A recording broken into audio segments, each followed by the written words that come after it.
Morning! Sweet potato po yan mga langga, no? Mga idol, after ng workout ko mga idol, yan po ang lunch ko po. Potato, sweet potato. Sweet potato and sunny side up. Ayan.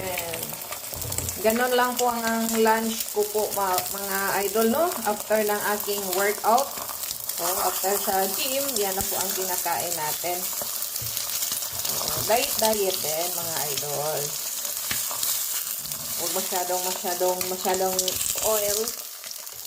Di ba?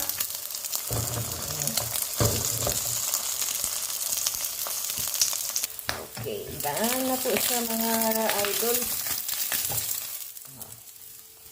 Ganon lang siya. Daan na po. Tapos isang basong green tea. Ayan. Thank you for watching.